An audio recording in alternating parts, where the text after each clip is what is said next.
Tout d'abord, une présentation donc commune de ces trois rapports. Le rapport sur l'enseignement supérieur recherche a été conduit par mon collègue Yannick Neuder, et puis celui sur la formation professionnelle par ma collègue Ségolène Guichard, en charge de la formation professionnelle et de l'apprentissage. On a choisi une présentation commune de ces trois rapports, d'abord dans un souci de cohérence finalement de nos politiques publiques, et puis ensuite dans une assurance que nous avons aujourd'hui de la transversalité du travail que nous pourrons faire en faveur évidemment des jeunes en formation et de nos entreprises régionales en matière économique. D'abord, un point de méthode sur les travaux qui nous ont occupés depuis de nombreuses semaines, un travail de concertation qui a été mis en œuvre sur ces trois schémas, avec l'ensemble des territoires, l'ensemble des départements notamment, qui ont pu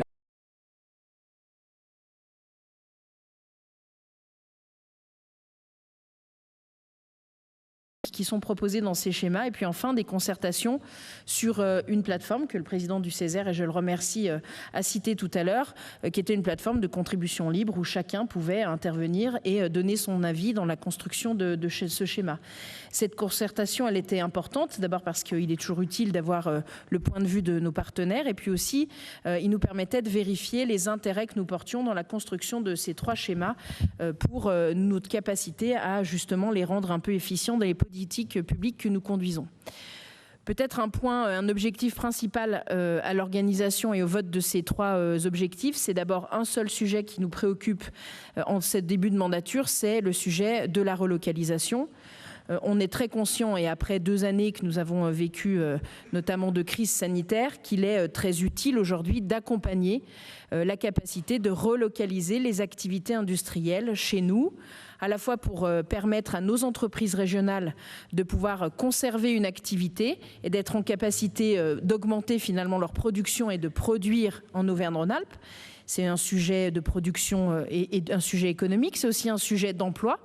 L'idée étant de conserver les emplois qui existent chez nous et de ne pas les délocaliser, mais encore plus d'être en capacité de ramener de l'activité en Auvergne-Rhône-Alpes et de créer de nouveaux emplois, notamment industriels, à destination de l'ensemble des habitants de notre région. C'est le fil conducteur finalement de ces trois schémas, la relocalisation, la capacité que nous avons à ramener de l'activité industrielle chez nous, à créer de nouveaux emplois dans ces différentes entreprises. On a souhaité aussi mettre en place un volet de simplification pour être encore plus accessible à l'ensemble de nos entreprises. Le territoire industriel de la région Auvergne-Rhône-Alpes, qui s'est fondé sur des entreprises familiales, sur des personnes qui investissent dans leur région, qui mettent en jeu finalement leur patrimoine et qui, quand ils gagnent de l'argent, le réinvestissent sur le territoire en créant de l'emploi et en créant de la richesse qui nous permet de garder notre statut de région industrielle et notre place au niveau européen comme au niveau mondial.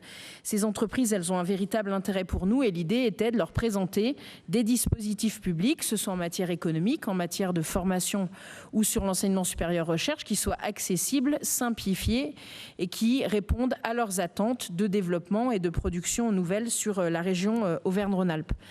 C'est important pour nous, à la fois pour les emplois que l'on crée, c'est aussi important pour l'économie de proximité qu'on essaye de faire valoir dans le cadre de l'équilibre des territoires qu'on a souvent revendiqué.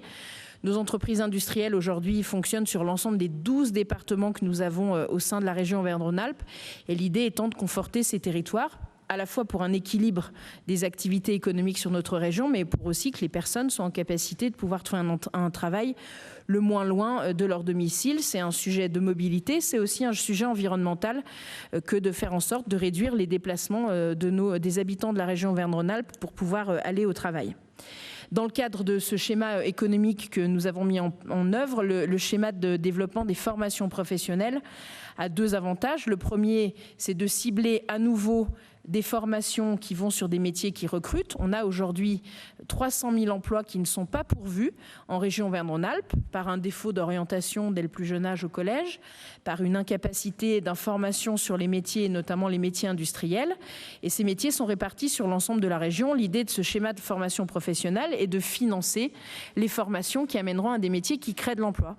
On a une conviction qui est avérée depuis très longtemps et qui consiste à dire que le travail est une valeur qui nous préoccupe et que travailler en région Auvergne-Rhône-Alpes, c'est quelque chose qui est simple à faire sur l'ensemble des territoires. Encore faut-il être bien formé, c'est-à-dire correspondre aux métiers qui recrutent aujourd'hui. Et l'ensemble de ce schéma de développement des formations professionnelles, c'est ça. C'est financer des formations pour des métiers qui recrutent, qui à la fois ont 3 avantages. D'abord, qui permettent de valoriser le travail.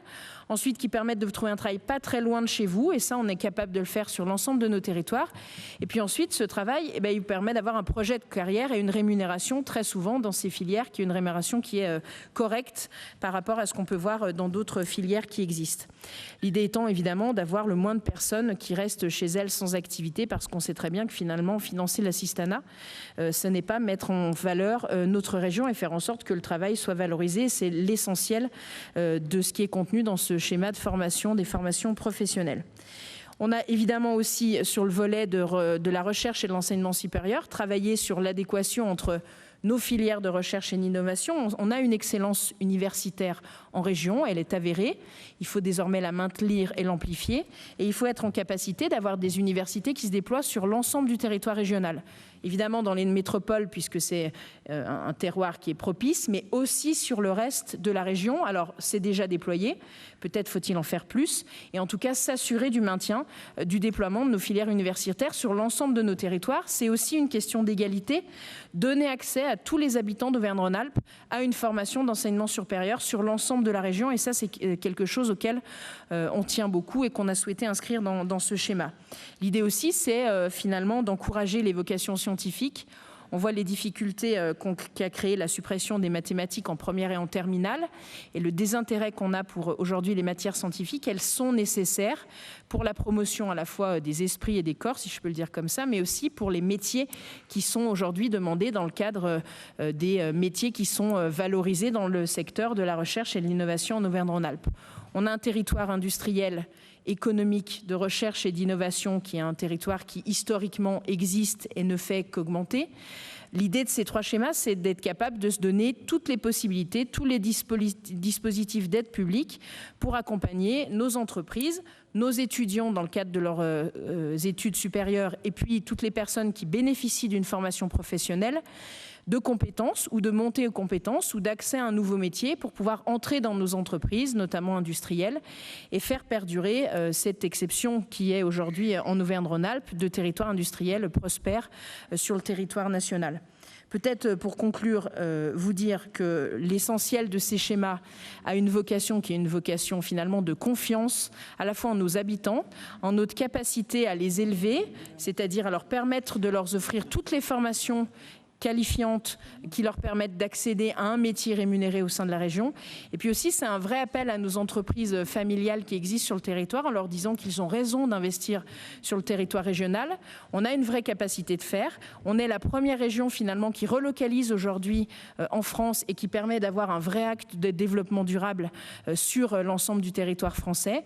Et ces dispositifs sont là pour les accompagner et que dans 6 ans, on soit capable d'évaluer et de vérifier que l'impact des dispositifs de la région Auvergne-Rhône-Alpes a permis à nos entreprises, à nos étudiants, à nos salariés en formation professionnelle, à la fois de passer une étape, mais aussi de se développer dans le respect évidemment de notre environnement et de notre économie qui fait que nous sommes la première région industrielle de France. C'est tout l'intérêt de ces 3 schémas qu'on soumet aujourd'hui à la discussion au sein de cet hémicycle régional. Je vous remercie.